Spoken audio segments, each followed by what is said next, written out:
Assalamualaikum warahmatullahi wabarakatuh. Bagaimana kabar anak-anakku hari ini?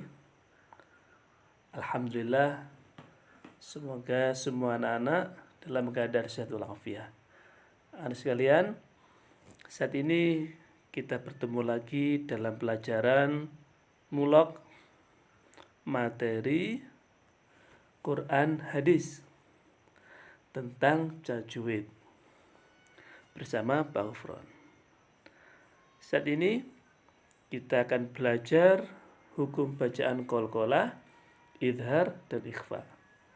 Sebelumnya kita perlu tahu apa itu ilmu tajwid. Ilmu tajwid adalah ilmu yang mempelajari kaidah tata cara membaca Al-Quran dengan sebaik-baiknya. Ya, qalqalah sendiri adalah bagian daripada ilmu tajwid. Apa itu qalqalah? Qalqalah adalah bacaan yang memantul. Ya, dibaca qalqalah artinya dibaca memantul apabila ada salah satu huruf yang 5, yaitu qaf, ta, ba, jim, dan dal. Huruf itu adalah huruf yang mati. Baik mati karena bertanda sukun, yakni lingkaran kecil di atas huruf, atau mati karena waqaf atau berhenti. Waqaf bisa karena nafas tidak kuat, atau waqaf berhenti karena ada tanda waqaf.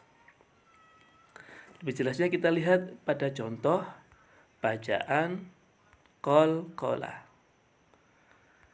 Yang pertama, huruf ba. Huruf ba dibaca qalqalah apabila ba itu sukun. Lihat pada kalimat idza waqab. Ba itu menjadi sukun karena ba dalam posisi waqaf atau berhenti di akhir kalimat, di akhir ayat. Makanya dibaca memantul idza waqab. Yang kedua, huruf dal sama dengan ba. Huruf dal dibaca sukun karena berhenti atau waqaf di akhir ayat. Idza hasad. Yang ketiga, huruf qaf juga dibaca memantul pada kalimat al-falaq karena qafnya dimatikan atau disukun walaupun harokatnya kasroh, tapi karena waqaf ya berada di akhir ayat, makanya qaf tetap dibaca memantul al-falaq. Yang keempat, huruf jim. Ya, dalam kalimat alam yaj'al, lihat jim berharokat sukun. Ya, berada di tengah-tengah kalimat tapi berharokat sukun, makanya harus dibaca memantul. Alam yaj'al.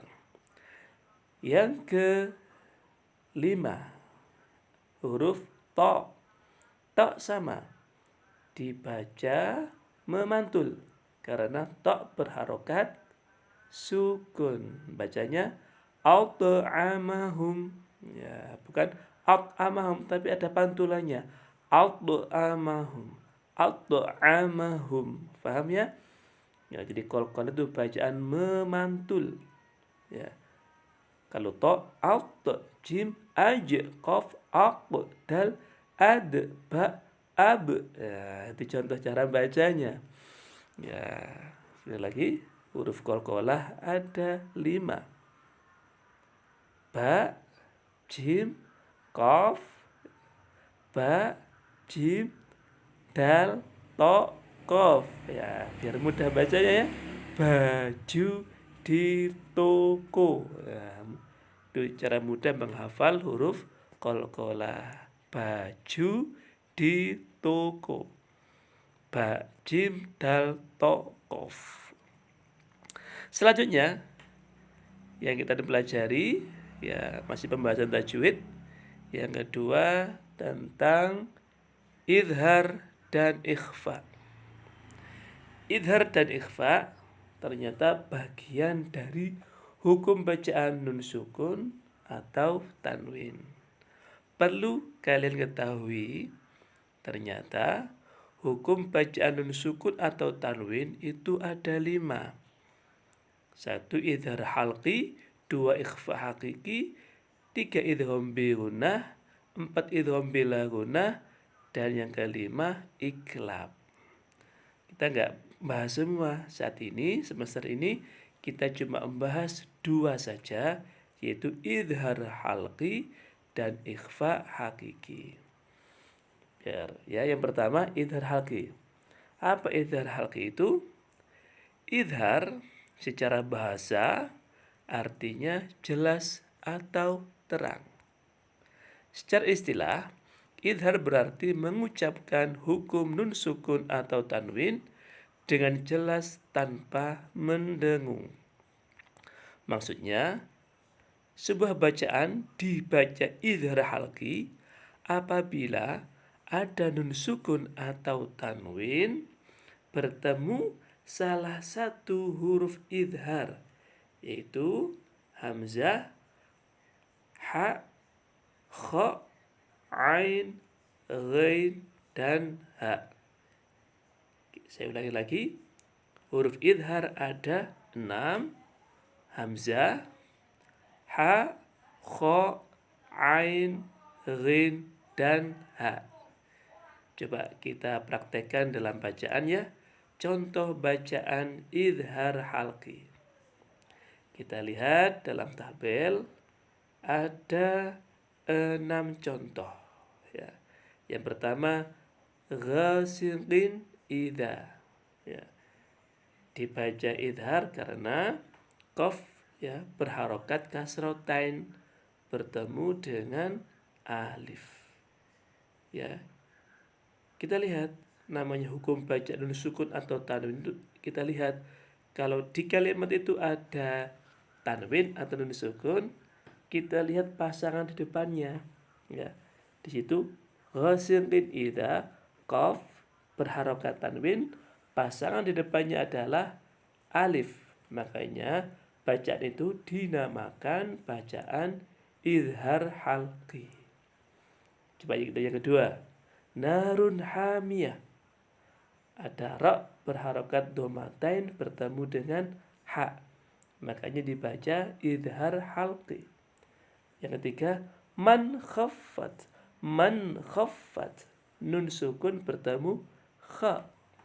Yang keempat, an'amta.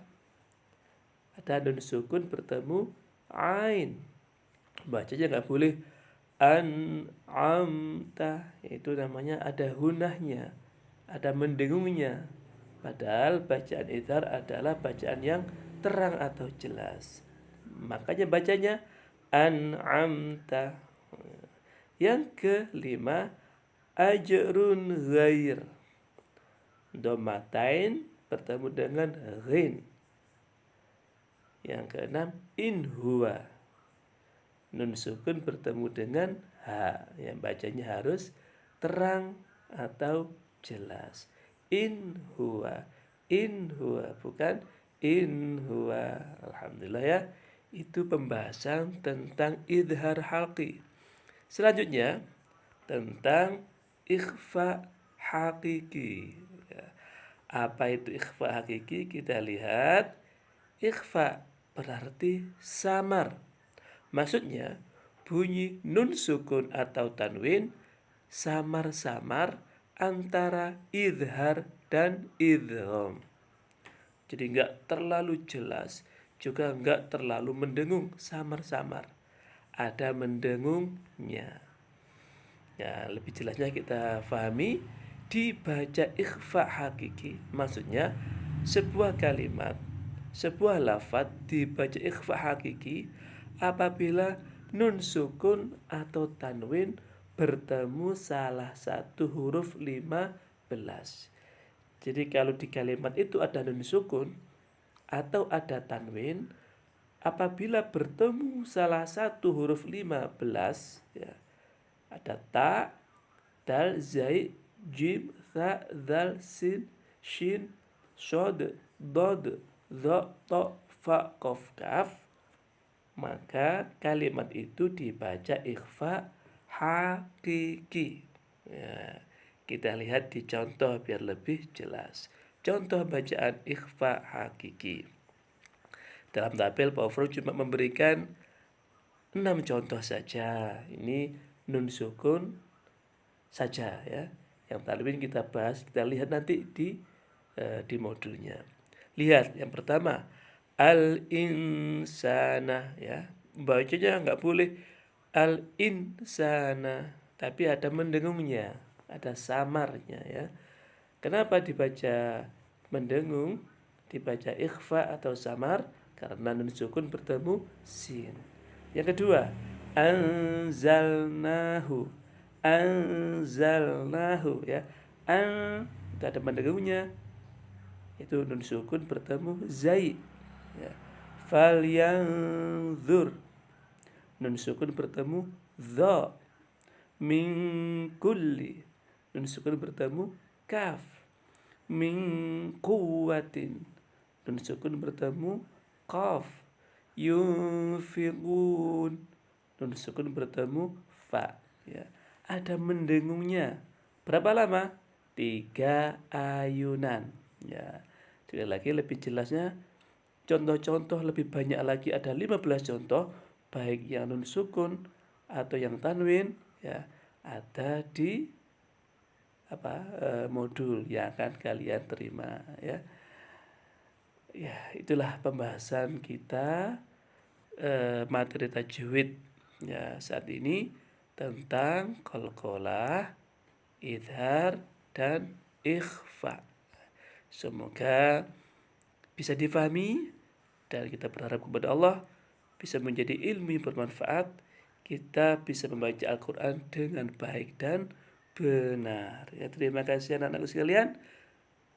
Akhiran, wassalamualaikum warahmatullahi wabarakatuh.